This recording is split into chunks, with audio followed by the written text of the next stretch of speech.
Manasa antsika rehetra hiaraka hitsangana isika handray ny tenin'Andriamanitra.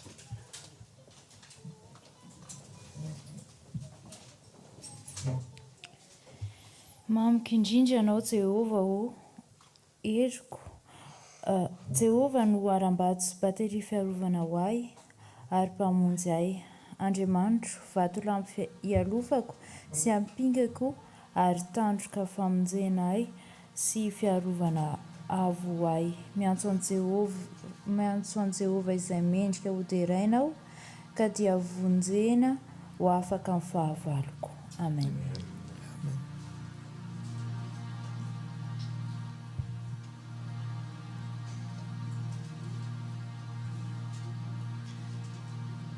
Eto am-panomboana ary dia ndeha ho redontsika ny hira tonga eto an-tranonao. Tonga eto an-tranonao, eny tokoa tonga eto an-tranon'ny ray isika ary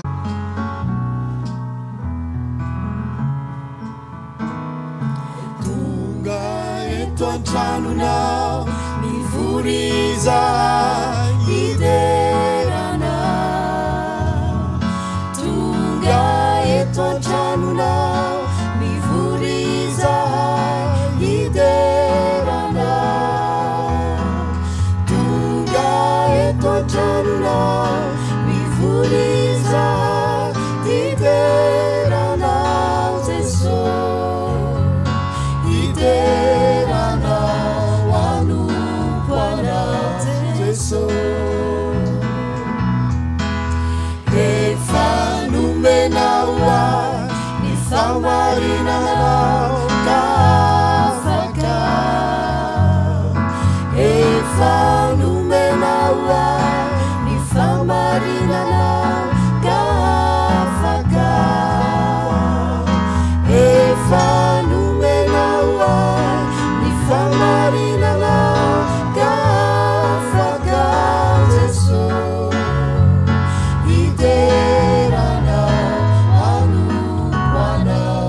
sanandro dia manolotra fahasoavana ho antsika Andriamanitra, manome fitahiana ho antsika Andriamanitra.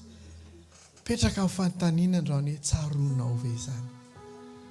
Eny tokoa ry havana, tena tsaroantsika ny soa rehetra izay nomen'Andriamanitra antsika, ary izany indrindra no maheto antsika ankehitriny dia manolotra en retour ny soa rehetra izay nomen'Andriamanitra antsika. Ndeha ho ataontsika ity hira mahafinaritra be ity izay mitarika antsika ao anatin'izany fahatsiarovana ny soa izay natolotra Andriamanitra antsika izany. Tsaroanay tokoa izao.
Fatima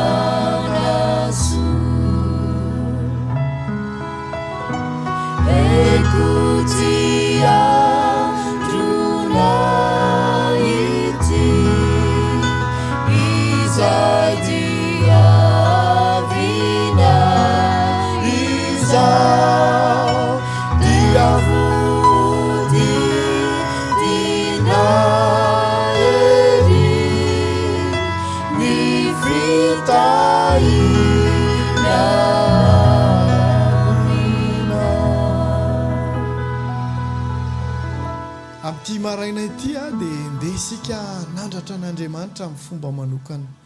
Lazao amin'Andriamanitra ihany koa ny elokaibaboana ozy izy, modirary izy ny malagasy. Ka andeha tsika angataka famelan-keloka amin'Andriamanitra ihany koa. Andeha tsika angataka amin'Andriamanitra ireo zavatra izay tiantsika ho tononona manokana. Ka izao hivavaka mangina isika. Hivavaka mangina isika, anolotra an'Andriamanitra ny fanandratana, ny amin'ny toerana maizy azy a, tonga eo amin'Andriamanitra koa tsika hibaboka ny amin'ny fahotantsika ary hoentsika eo amin'Andriamanitra izay etaeta-pontsika tiantsika angatahana amin'Andriamanitra. Hiroso amin'izany vavaka izany isika. Rehefa vita izay vavaka mangina izay dia ho faranako amin'ny vavaka mafy izany.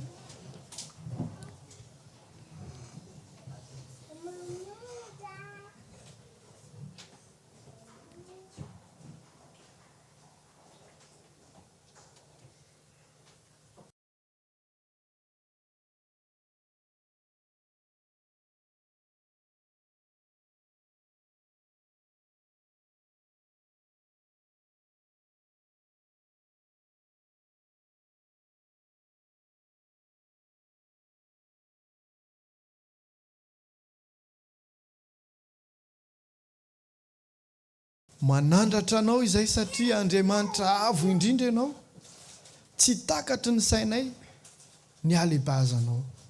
Eny tokoa Tompo, atolotra ianao ankehitriny ny dera, ny haja, ny voninahitra, ny saotra, ary ho mandrakizay ka ho mandrakizay izany. Amin'ity sabata ity dia mangataka aminao zay ny amelanao ny tsy fahamendrehanay. Diovy izahay Tompo, ary ankehitriny raha hiroso amin'ny fanompo vavahana izahay dia mangataka amin'ny fananao masina izay mba hiaraka aminay ary manatre izany fotoana izany Tompo.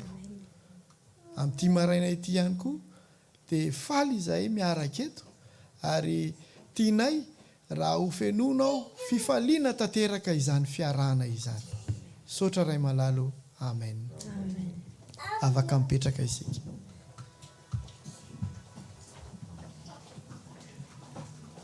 Faly miarahaba antsika rehetra tonga amin'izao sabata masina izao. Sabata miavaka tokoa androany satria sabata izay sabata nitsikitsiky. Sabata nitsikitsiky, aseho kely hoe nitsikitsikintsika. Hita fa falifaly isika amin'izany sabata nitsikitsiky izany. Ho fenoantsika tsikitsiky ity sabata ity androany. Ho fenoantsika fifaliana ity sabata ity androany, ka ny fitahiana manokana avy amin'Andriamanitra ny anombo antsika tsirairay avy. Faly ihany koa izahay miarahaba ireo izay manaraka ao anatin'ny tambazotra serasera ankehitriny. Faly izahay miarahaba nareo. Ho mariky ny fiarahantsika ary amin'ity sabata ity dia andeha ho atsangantsika ny tanantsika ary fanofa hofantanana isika tonga soa amin'izao sabata mahafinaritra ary feno fifaliana izao.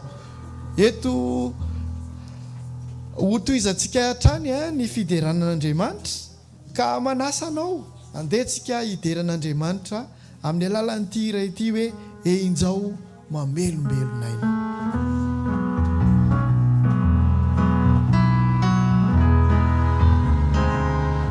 Ataontsika eo am-pitsanganana.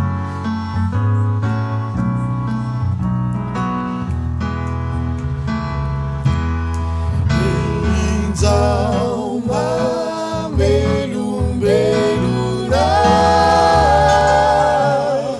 lay fanay masina fiaminira,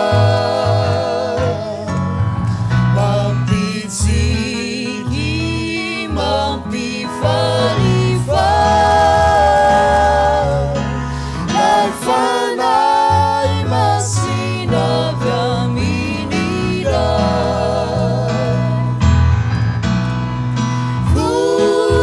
Voromalala avy aminira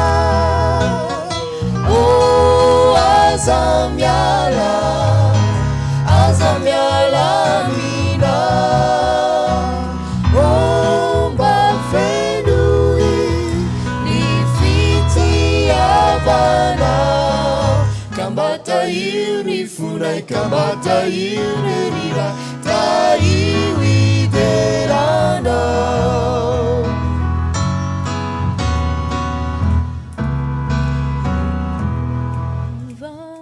e manuva e ny manafa nafanay masina viamilira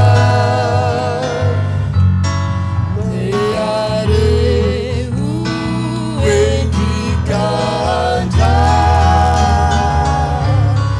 laifanay masina viamilira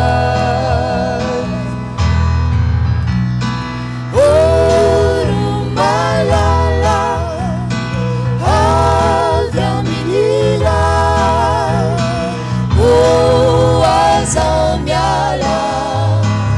azamiala mina o mafenui ifitiavana kambata io ny fonay kambata io ny rira ta io ideranao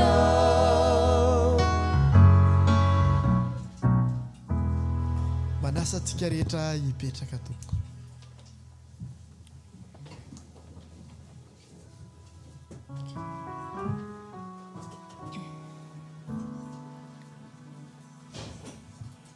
mba efa nisy fotoana ve tonga atao an-tsaintsika hoe ohatrany ahoana reny angezan'izany andriamanitra izany dia ohatrany ahoana ny angezan'izany paradisy izany nefa ny izay zavatra kely ananantsika dia sarotiny ery tsika ny amin'ny amezana izany sy anolorana izany nefa androany a dia ao Matthieu 10 andininy fa 3:30 koa aza matahotra fa mihoatra noho ny tsitsina maro ianareo. Ny tsitsina dia anisan'ny vorona tena kely indrindra kanefa dia tsika mbola mihoatra noho mbola reny ary dia jerevan'Andriamanitra ary mihoatra noho izany ijerevanantsika isan'andro ka mahafoza amin'ny fo rehetra dia manome zampifaliana. Amen.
Tsangana ivavaka ho an'ny fanatitra.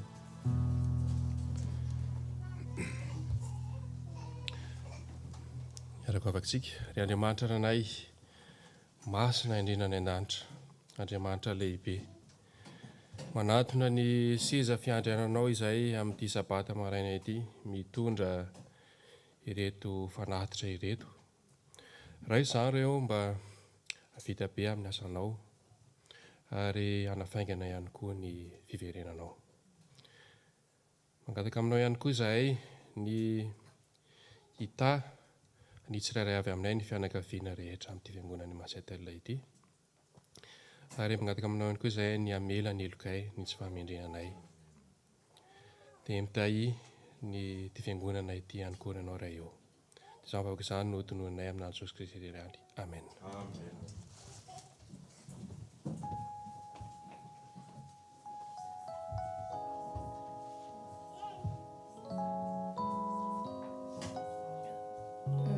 Je vois d'ici que même en période de vacances, il y a encore quelques enfants ici. Je vous invite à bien écouter. C'est une histoire réelle que je vais vous raconter. Peut-être que vous l'avez déjà entendue quelque part. C'est l'histoire d'un homme qui a construit un palais pendant 33 ans avec ses propres mains. C'est l'histoire de Joseph Ferdinand Cheval. Joseph Ferdinand Cheval est un facteur. Et un jour, il a trébuché sur 2 pierres. Et il s'est dit, je vais les emmener à la maison. Peut-être que ça pourrait être intéressant de faire quelque chose avec ces 2 pierres. Et il les a ramenées à la maison. Mais à chaque fois qu'il revient de son travail, il trouve quelque chose. Il trouve quelque chose pour aller avec les 2 pierres qu'il a trouvées depuis un peu longtemps. Et plus le temps passait, plus il avait quelque chose pour construire un palais. Et pendant 33 ans, il s'est attelé à construire un palais et c'est devenu un très très grand palais aujourd'hui. Et Monsieur Joseph Ferdinand Cheval n'est plus de ce monde en ce moment, mais son palais reste un vrai monument car d'un petit chose, de 2 petites pierres, il a réussi à construire un grand palais. On pourra trouver ce palais en Haute-Rive et c'est ouvert au grand public maintenant si vous voulez aller voir. Mais ce que je voudrais vous dire aujourd'hui par rapport à la Bible à propos de ce facteur, c'est dans Job chapitre 8 verset 7. Si quelqu'un pouvait l'afficher en français ici parce que je l'ai en malgache au cas où les enfants ne pourraient pas. En français, Job chapitre 8 verset 7, s'il vous plaît, en français.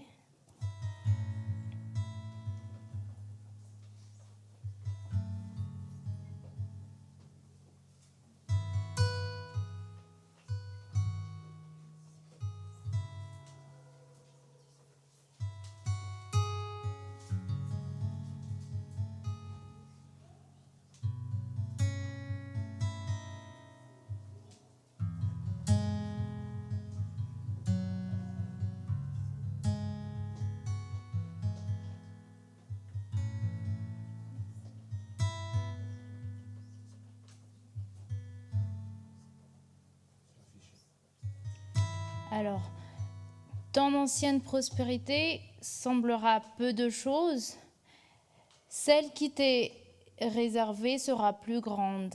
Alors, c'est de petites choses qu'on pourra avoir de plus grandes choses. Et même avec Dieu, on commencera petit et on terminera très grand plus tard. Amen.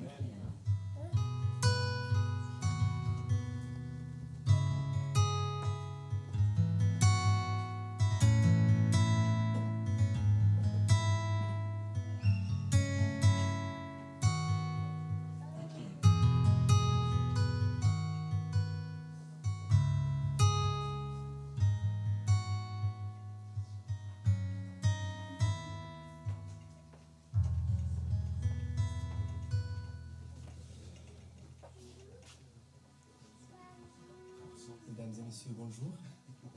Bonjour.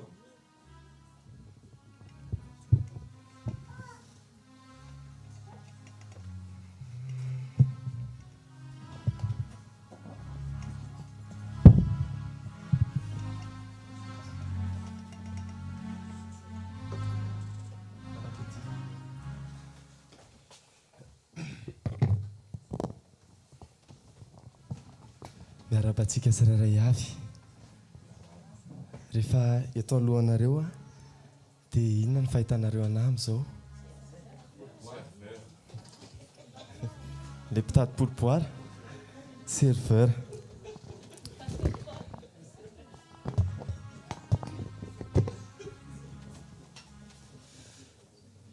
Izao alohan'ny iresadresantsika dia manasa anareo mba hanondrika ny lohanareo araka ivavaksika. Tompoandriamanitra io mangataka ny fanatrihanao finy izao fotoana izao izahay.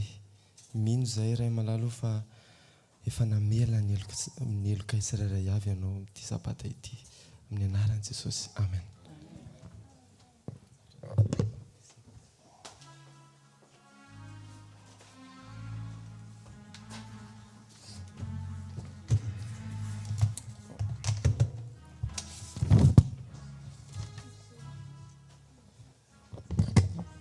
Ya, araka ny hitantsika ty aloha dia mitondra ny lohateny hoe moty ava ianao, ny toriteny izay orenesintsika androany. Milohan'izany dia rehefa ny fomaraina tamin'izay dia hiomana, dia hivavaka zany sabata maraina. Dia nantany anahy ilay zanako vavy teo amin'ny 5 taona teo izy tamin'izay hoe dada, toa misy gaga be aminareo hoe zanako vavy 5 taona hoana fa mbola tsy manan-janaka fa je joue un rôle. Ok. Teo zay le zanako vavy hoe dada, tu fais quoi comme travail? Dia aussi izy mantsy anazy hoe tu sais bien que je suis pasteur. Oui, je sais que tu es un pasteur, mais c'est quoi ton vrai travail? Dia lasa ny saiko tamin'izay fotoana izay. Zany hoe être un pasteur, c'est pas un vrai travail. Fantaniana ohatrany lasa nanitikitika analy izy tamin'izay hoe ty asa ataoko ty zany dia lasa tsy tena asa zany izy ty. Dia iverina amin'ny océan amin'izay hitako isariana ny saintsika izay tantara izay fa ny asan'ny pasteur c'est un vrai travail. Dia ho azavaiko aminareo androany dia misy zavatra kely ho asehoko anareo zany. Ny pasteur rehefa mitoriteny dia tsy hoe tonga eo fotsiny izy dia mivadibadika ny baiboliny dia miteniteny izy dia mihaino nareo dia faly dia mivoaka avy eo. Fa ao ambadika izay toritenin'ny pasteur izay misy recherche ao, misy étude ao, misy étude na texte ao. Ka izay ao ambadiky ny coulissen'ny pasteur izay zany tiako ampiseho anareo en direct androany. Dia ty fanaovana étude du texte ty moa zany rehefa tao amin'ny fianarana ty izay dia tena anisan'ny naparary andohana izy ty. Rehefa tena be dia be ilay information anatin'ilay étude dia tena marary be ny lohako. Dia rehefa fantatra zany andeha any am-pianarana dia fantatra hoe hanao étude de texte zay dia tonga dia efa vaso doliprane arary indray izay ny loha. Dia rehefa adino ny doliprane dia tsy afaka examen. Fa izao ny ilaina rehefa manao an'izay étude de texte zay voalohany indrindra mazava ho azy dia mila ny texte isika. Ny fotoana iainantsika amin'izao moa zany eto amin'ny fiangonana dia mandalo ny fotoanan'ny nomination isika. Fantatsika rehetra angamba izay mandalo ny fotoana nomination isika. Dia rehefa miresaka isika nomination dia ty texte ity foana matetika no tonga ao an-tsaintsika. Dia hovakiako zany ilay izy. Ary izy nanome ny sasany ho apôstôly, ny sasany ho mpaminany, ny sasany ho évangéliste ary ny sasany ho mpiandry sy mpampianatra. Misy mahay an'io tsy anjery mihitsy. Ho fanatanterahana ny olona masina ho amin'ny asa fanompoana amin'ny fiangonana, ho amin'ny fampandrosoana ny tenan'i Kristy, mandra-pahatonga antsika rehetra ho amin'ny firaisan'ny finoana sy ny fahalalana tsara ny zanak'Andriamanitra ka ho lehilahy lehibe mahatratra ny ohatra ny halehiben'ny fahafenoan'ny Kristy. Ao anatin'ilay étude ny texte zany dia ny etapy anankiray rehefa hita le texte dia misy mot-clé reny somary surligneko dia mot-clé voalohany ho jerentsika zany. Ireo mot-clé io zany niraisiko ho etapy dia ireo etapy ireo no ianarantsika androany. Voalohany mot-clé voalohany hoe fanatanterahana, le perfectionnement. Manao étudientsika tsirairay zany le mot. Averiko ihany fa coulissen'ny pasteur zany ty asehoko anareo ty ny ao ambadiky ireny toriteny ireny. Perfectionnement ny mot voalohany. Dia ny pasteur rehefa manao étude biblique dia manokatra izy ny original an'ilay teny, zany hoe raha ao amin'ny testamenta taloha zany izy no manao ny étude dia ny teny hébreu no dika teny original dia amintsika zao amin'ny testamenta vaovao dia amin'ny teny grika izany. Ka amin'ny teny grika izy ty ilay hoe perfectionnement dia hoe katartismo. Tsy haiko raha mahita anao somary lavidavitra izy io zany ohatr'ohatr' zao zany le interface-n'ilay fanaovana étude dia manome définition izy hoe inona dikan'le katartismo, le perfectionnement. Dia tsy tazanareo moa izy eto fa eto akaikaiky mahita anazy. Dia ny dikan'le izy hoe compléter na hoe équiper. Compléter na équiper.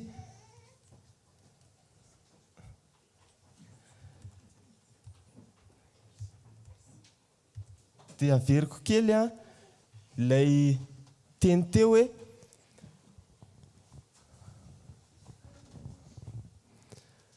izy na meny sasany eo mpaminany sasany zany hoe ao anatin'ny nomination zany tsika dia omen'Andriamanitra posta tsirairay avy isika atao am-piangonana. Ao rehefa samy mahazo posta tsirairay avy isika, izany hoe mba ho fanatanterahana dia inona le perfectionnement resahany teo.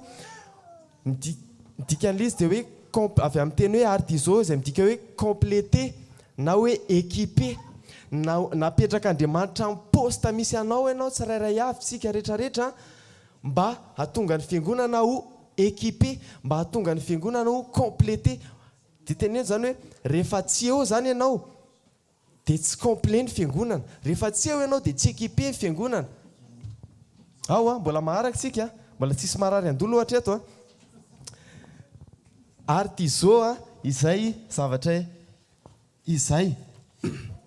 Dia toy isika ihany le fandinihana fanatanterahana ny olona masina ho amin'ny asan'ny fanompoana. Dia le fanompoana indray le ministère indray eto no tiako hotsindrina kely ary somary hijanona elaela kely eto amin'ity fa nahaliana be anahy izy ity. Le hoe ministère, ny teny original le hoe ministère dia hoe diaconia. Diaconia. Dia ny tonga ao an-tsaintsika voalohany dia hoe diakona. Fa kay zany tsy ny diakona irery no diakona, fa rehefa une fois tsika miditra ny varavarana io dia mipetraka eto rehefa tafiditra tao anatin'ny fiangonana tsika dia efa ao anatin'ilay ministère, ilay diaconia. Dia inona ny azontsika lazaina amin'izay hoe diaconia izay? Misy karazany maro araky ny hitantsika eto amin'ny écran eto misy branche maro be zany ny manodidina an'ilay diaconia: secours, service, assistance, soins domestiques, message azafady, distribution, glorifie ton ministère. Message le izy teo. Izany hoe tsy ny diakona erery ihany zany no manao hoe manao an'ny tasy ny secours fa voiny foa atsika tafiditra atao am-piangonana membre ny fiangonana dia efa manana didy manana ndraiky sika manodidina an'ireo hoe assistance soins domestique distribution don mbola maharaka ve tsika hatreo aza misalasala manangatanana raha misy tsy maharaka dia hoe tiako tenenina amin'io zany dia hoe mitovy anankiray ihany a ny ministère atsika dia le diakonia io na inona poste misy anao dia inona ianao diakonia ianao ao anatin'ny diakonia ianao a dia inona le dikan'le diakonia aloha ny tena mariny serviteur avy amin'le hoe diakonao zany izy midika hoe serviteur ministre ka rehefa ao anatin'ilay ministère isika dia samy serviteur daholo dia tiako be ilay zavatra nytenen'ny pasteur atsika izay hoe ny pasteur ozy izy a dia tsy pasteur mihitsy ny patron fa ny pasteur raha serviteur dia serviteur tiako tsindriana ilay teny hoe serviteur mba tiako tsapatsika tsirairay avy zay hoe rehefa tonga atao am-piangonana tsika dia samy serviteur daholo tsisy ambombony tsisy ambambany tsisy hoe ianina trésorier dia izy no ambombony izy tompotompoina inanina loolona dia zao tsisy fa mitovy daholo sika ninina poste misy atsika atao anaty fiangonana aty tiako tsindrina zay satria efa nisy ka ohatr'izay ihany koa tantarako aminareo tsy tonona anarana mazava ho azy fa rehefa nandritra ny 20 taona ity olona anankiray ity zany trésorier dia rehefa tonga ny nomination dia tsy lany trésorier tsony izy dia inona nataony lasa izy tsy miverina atao amin'ilay fiangonana tsony izy avy eo satria ahoana satria tsy ao anatin'izay sensan'le hoe serviteur izay ninninona zavatra toerana misy anao dia serviteur ianao anatin'ny fiangonana mitovy daholo sika na ny pasteur ihany koa dia tena serviteur ao anatin'ny fiangonana ao ka tsy ho adinontsika izay zavatra izay ny mahakasika an'le hoe assistance sy nidikan'le diakonia ty zany dia nisy pasteur anankiray zay a pasteur atsika zay a izay pasteur zay no nitondra na tamin'izay mbola sanana tomobile dia izy no nitondrana voalohany indrindra na tany amin'ny lalana 40 minutes tany amina entretien nataoko voalohany teo amin'ny fiainana zany dia izy no nitondrana tany dia faly azy zany dia ndresaka zay teny an-dalana zay zany dia rehefa tonga tao amin'le entretien dia véhiculé venao izy izy hoe eno dia any an-tsaiko any sady manana chauffeur mahafinaritra be a tsy hoe manana chauffeur mahafinaritra be a fa ny tiako atongavana dia zao hoe ny pasteur izay service nataony ho anahy zay dia maneho izy fa serviteur dia serviteur isika rehetrarehetra ihany koa dia tokony hatsapan'izay naiza toerana misy anao ninninona poste misy anao atao amin'ity fiangonana ity dia serviteur ianao aza dino lalandava izay teny manaraka zany hoe étape fahaefatra zany tsika zao étape fahatelo eto amin'ilay hoe l'œuvre du ministère et de l'édification inona le édification mbola teny grika ihany ny original anjerentsika mba hampazavatsika anazy tsara édification oikodoma no teny grika ampiasainy dia rehefa mampiasa an'le hoe oikodoma izy a rehefa jerentsika nydika le hoe oikodoma dia le oikodoma dia avy amin'ny hoe oikos sy ny hoe doma dia le oikos a inona dika an'le oikos mahita avy anareo izy tsy naninona oikodoma raha mahita anareo a dia dikan'le hoe doma dia hoe toit tafo fa c'est pas toi tafo ny dikan'le hoe doma dia le hoe oikos maison dia jereo nge le teo amin'ny voalohany ho amin'ny fampandrosoana ny tenan'i Kristy fampandrosoana zany no teneniny hoe toit sy maison eto maraka daholo tsika loatra eo a dia rehefa Mijery an'ity hoe toasy maison ity a, rehefa mahavita an'ireto étape reto zany tsika ny étape voalohany, le perfectionnement zany hoe complété. Rehefa complet ny équipe atao anatin'ny fiangonana, samy mahazo amin'ny postany daholo a. Rehefa équipé zany ny fiangonana ka samy mahatsapa fa mitovy ny ministère tsika, mitovy tantana avokoa isika rehetrarehetra atao anatin'ilay ministère. Zany hoe samy serviteur, samy serveur daholy ohatrana zao, dia tonga ao anatin'ilay hoe oikodomà, ao anatin'ilay construction mihitsy a ilay ilazainy anazy a eto amin'ny traduction eto. Dia inona zavatra tsaroanareo rehefa mahare an'izany hoe construction zany nareo? Ny fiainantsika amin'izao fotoana izao, mitady fiangonantsika.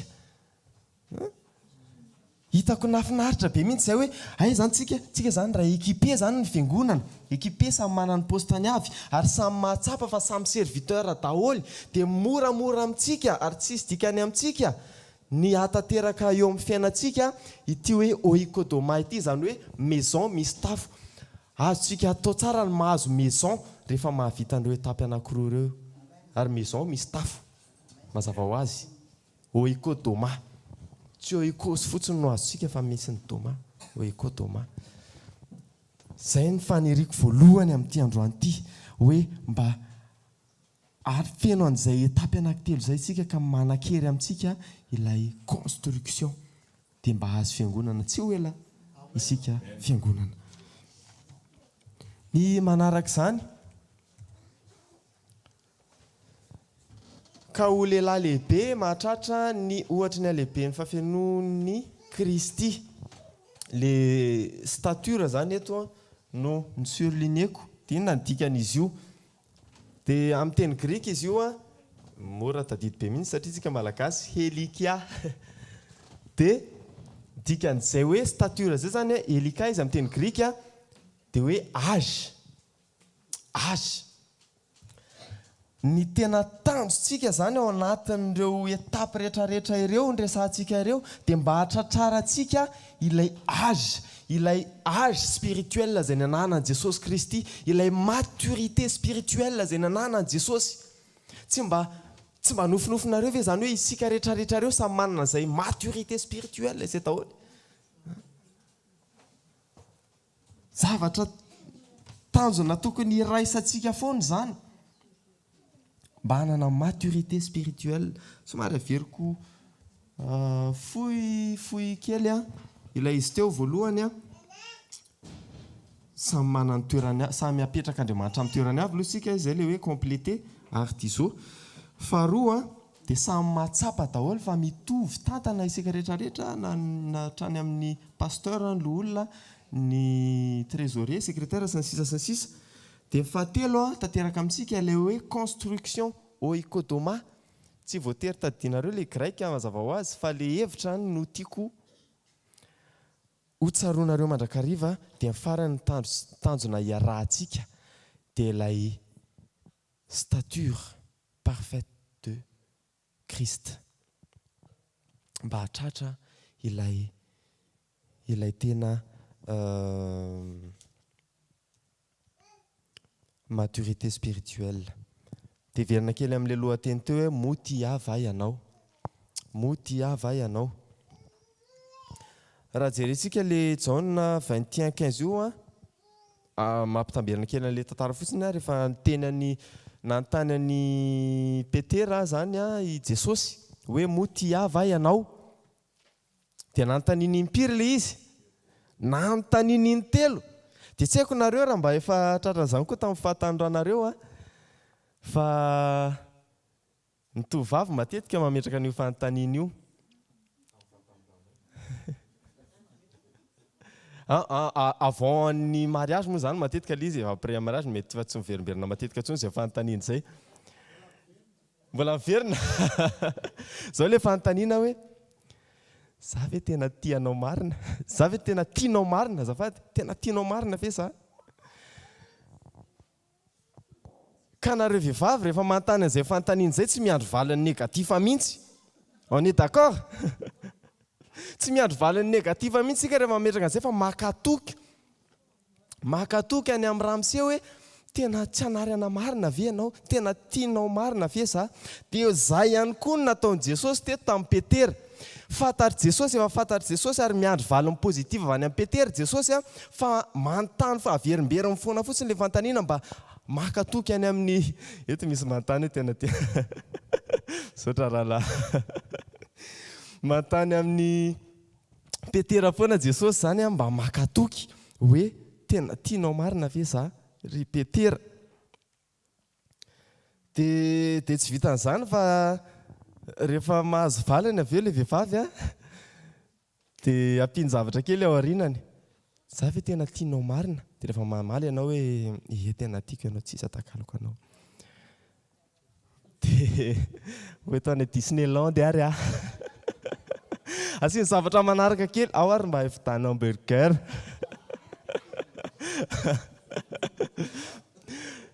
Dia mampimehy antsika izay fa zay ihany koa nataon'i Jesosy. Tsy nijanona teo fotsiny izy rehefa namaly Petera hoe eny tompoko ianao malala fa tena tianao dia tsy nijanona teo Jesosy hoe ok ary tianao za cool. Tsy nijanona teo Jesosy fa ozy Jesosy hoe fahano ary ny ondry keliko, andraso ary ny ondry keliko. Dia jeresika tsirairay izay mokle zay fa tsy aritraritra mihitsy ny hanokatra an'ilay grika fa eto aloha rehefa eto an-dalana zany ity logiciel ampiasaiko ity azontsika rehetrarehetra ampiasaina mazava azy misy version gratuite izy io dia aza misalasala raha mahaliana anareo ny fandinihana baiboly. Anisan'ny logos ny anaran'izy io, anisan'ny be mpampiasa indrindra ny fandinihana amin'ny baiboly. Dia ao misy anao natanareo amin'ny baiboly grika, baiboly hébreu sy karazana commentaire ao amin'ny version gratuite moa somary limité ihany zay fa ny version payante izy avy eo arakarak'izay utilisation antsika fa matetika le gratuite foana moa zany no mandeha amin'izao fotoana izao. Ka aza misalasala manatona anara misy lina amin'io fa tsy hoe coulissen'ny pasteur ity dia natokanao ny pasteur ny zavatra ohatr'izao. Dia nidikan'le hoe agapao, ny teny greka nampiasainy teo amin'le hoe tia, mo tia va ianao. Dia le teny greka an'le hoe tia, aimer, dia hoe agapao avy amin'le hoe amour, agape. Efa haintsika matetika angamba izay le hoe amour no hoe agape fa lefa aimer zany le izy dia agapao. Dia inona dikan'le hoe agapao avy amin'ny hoe aganina ozy izy izay midika hoe beaucoup. Beaucoup. Dia raha amin'ny personne izy dia hoe accueillir, recevoir, aimer chèrement. Jereo rehefa manao an'ilay étude tsika dia efa mitady hiova sahady le tena dikan'le rehefa mijery tsika hoe mo tia va ianao. Tsy mitovy amin'le hoe mo tianao ve ty zava-pisotro ity fa hoe tena hoe mo tia va ianao. Dia hoe raha dika amin'ny teny hafa zany dia hoe mo tena tia be anavy ianao. Zay zany no tena manambara an'le hoe agapao, beaucoup avy amin'le hoe beaucoup mihitsy le izy. Ka ny fantaniana mipetraka amintsika ihany koa izao dia rehefa manontany amintsika Jesosy hoe mo tia va ianao dia tena fitiavana ngeza be mitafitafy ny andrasan'Andriamanitra amintsika. Dia ny teny manaraka dia hoe ny teneny voalohany hoe fahano ary aloha ny ondry keliko. Dia le fahano bosco. Bosco ny original an'le hoe fahano. Tsy idiran'le radio eto mialatsiny. Bosco izay midika hoe nourrir, paître, brouter. Dia ataon'ny commentaire mazava tsara mihitsy hoe image des devoirs de l'enseignant chrétien pour assurer en permanence le bien-être spirituel des membres de l'église. Mazava be mihitsy angamba izay. Rehefa miteny zany tsika amin'Andriamanitra hoe tiako ianao dia ny zavatra manarak'izay dia asainy ianao zany mba inourrir inona daholo voalazan'izy teo zany hoe manome sakafo spirituel ho an'ny membre atao am-piangonana. Izay zany ny iraka voalohany ampanaovan'ny Jesosy anao rehefa miteny ianao hoe tia anazy. Faharoa Manarak'izay dia rehefa niteneniny faharoa zany Petera hoe moty avy ianao dia hoe tsy fahantsony ny ondriko fa hoe andraso ary ny ondriko. Dia inona indray ny teny grika ampiasaina amin'io andraso io dia fa maninona tsy nataonao nitovy le izy tatsy amin'ny voalohany sy tao amin'ilay faharoa.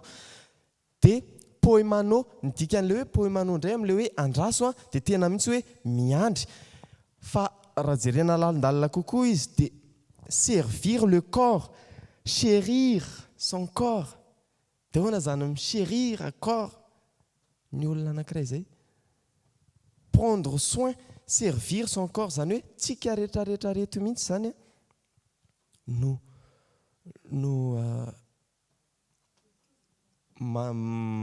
manao an'izay mikolokolo zay izy mikolokolo ny fiangonana.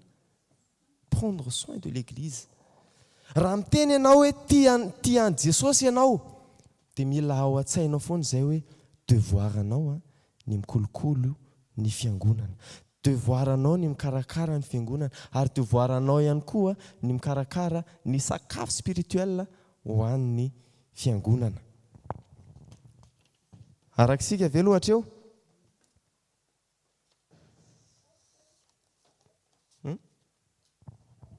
Maharaka daholo tsika.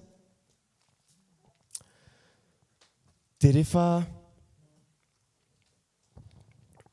mijery an'ity hoe poimano ity dia lasa ny saiko hoe tsika rehetrarehetra kay tena serviteur marina. Tena serviteur marina kay tsika rehetrarehetra satria ny asa ampanaovan'Andriamanitra atsika dia asa miservir. Tsy ny diakona rery ny miservir atao amin'ity fiangonana ity fa ny ministère apetraka amintsika araka ilay voalazantsika teo dia ministère service. Ninona posta misy anao izy teo dia aza dino fa mitovy tantana isika ary mitovy ny ministère izay asain'Andriamanitra ataontsika. Ka mipetraka ary ny fanontaniana, mipetraka aminao ny fanontaniana, mametraka fanontaniana aminao Jesosy androany. Moa tia ahy va ianao? Dia alohany hamalinao izay fanontaniana izay dia tadidio, aza dino, tsarovy fa mangataka aminao Jesosy mba hamahana ny ondri-keliny. Mangataka aminao Jesosy mba hiandry ny ondriny. Aza miteny mihitsy hoe tiako ianao Jesosy raha tsy vonona ianao handray an'izay fanapahan-kevitra izay hoe tena ho fahanako ny ondry, tena ho andrasako ny ondry. Aza dino mandrakariva izay zavatra izay satria matoa ihany koa ny fanontaniana anankiray averimberin' Jesosy matetika dia zava-dehibe izany aminazy. Te hakatoky aminao Jesosy androany zany hoe tena tia anazy ve ianao? Tena tia anazy marina ve ianao? Hatraiza ny fanetretenanao, hatraiza ny fanoloran-tenanao anao izany fanompona izany. Dia aza dino fa iray ny ministère asika mitovy tantana daholo isika tsirairay avy. Dia hitondra-bavaka antsika tsirairay avy mahakasika an'izany zavatra nresantsika izany. Moa tia ahy va ianao? Petraka amintsika fantaniana aloha samy mamaly any am-pony fa raha misy amintsika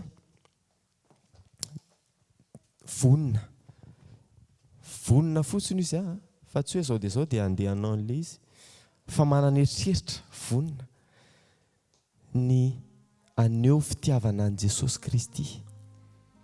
Raha misy amintsika vonona ny aneho fitiavana anazy amin'ny fanarahana an'izay etapy nresantsika teo izay dia manasa anazy mba hitsangana eny am-pitoerana eny fa te hitondra-bavaka ho azy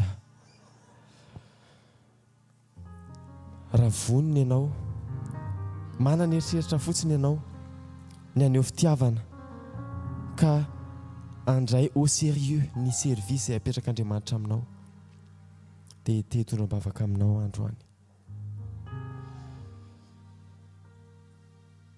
Andriamanitra ray masina sandry indrindra zany an-danitra.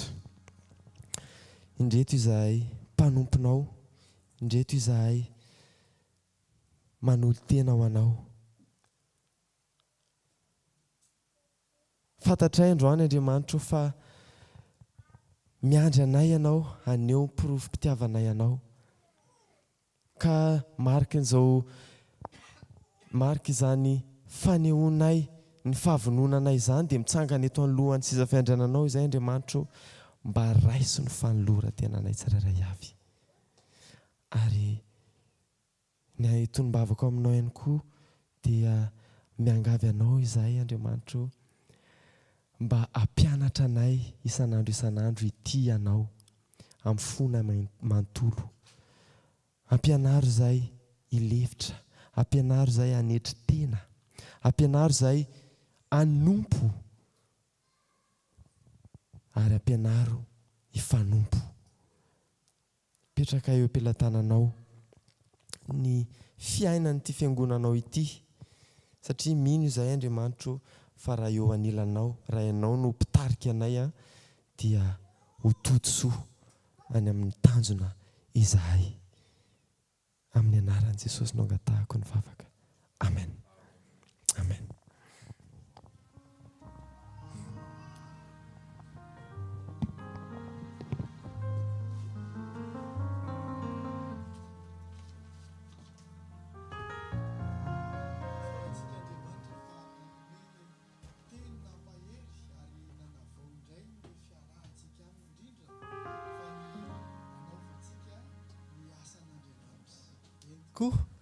Manazava ny lalantsika isan'andro Andriamanitra, ary manome antsika jiro izy mba hoentintsika miatrika ny fiainantsika. Andeha ho ataontsika ity hira ity ho famaranantsika ny fotoana jiro mazava. Mangataka anao hiara hitsangana isika.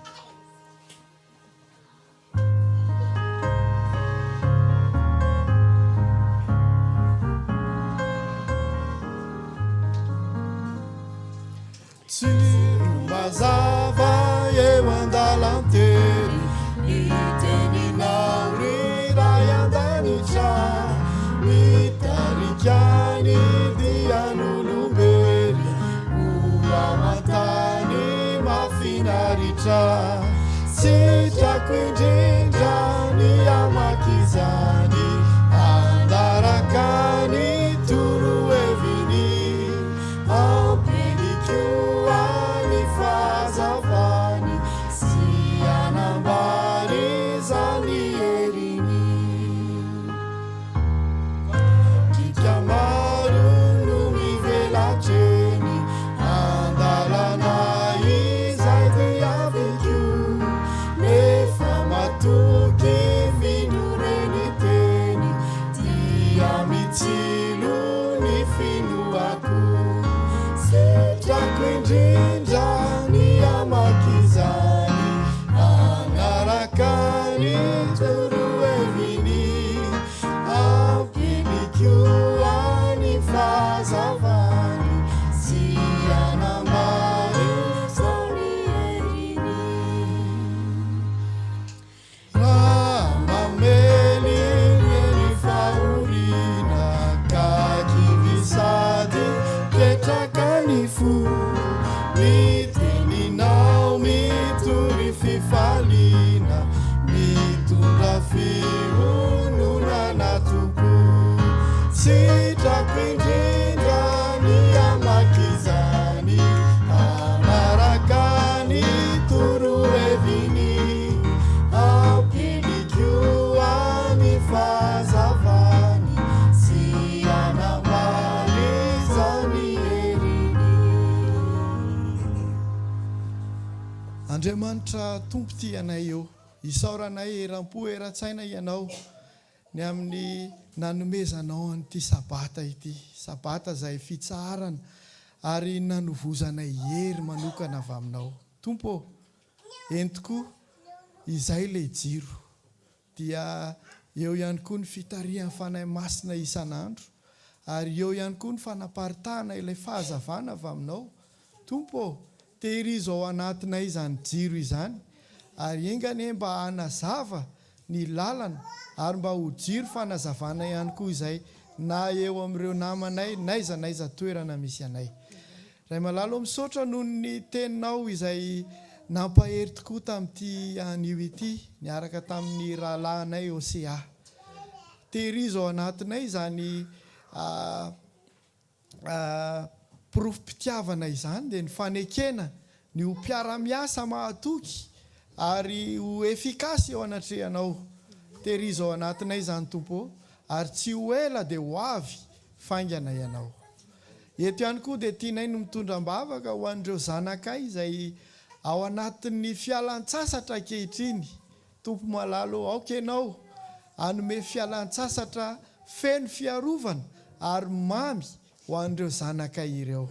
Eo ihany koa ireo ray aman-dreny izay andeha fialan-tsasatra ihany koa, taio izy ireo Tompo, ary omeo fifaliana ao anatin'izany.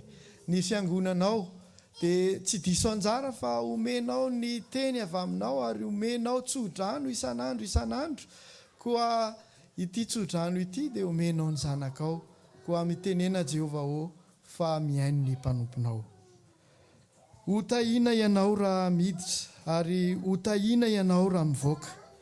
Hitany fietehirizam-bokatrao izy ary ampamovo be ny vokatrao. Hiaro ny tongotrao amin'ny fandrika ataon'ny Satana izy. Amany olanao izay tsy mampahita tory anao izy. Anamaivana ny sedra izay lalovanao. Anome hery manokana amin'ny tanao ny adidinao. Anasitrana ny aretinao sy ireo ratra-po sy fahakiviana izay mitambesatra aminao izy. Ary amerina indray ilay tsiky eny amin'ny tavanao. Ampody indray ilay hafanana ny anangantsika tao anatinao ary tantana sy amela ny elokao izy. Amonjy sy anavitra anao amin'ny fomba mahagaga. Tsarovo izao teny izao ho aminareo ane ny fiadanana sy ny fahasoavana avy amin'Andriamanitra raitsika. Amen. Amen. Sotra antsika rehetra naharitra hatramin'ny farany izao fotoam-pivavahana izao. Raha misy filazana dia izao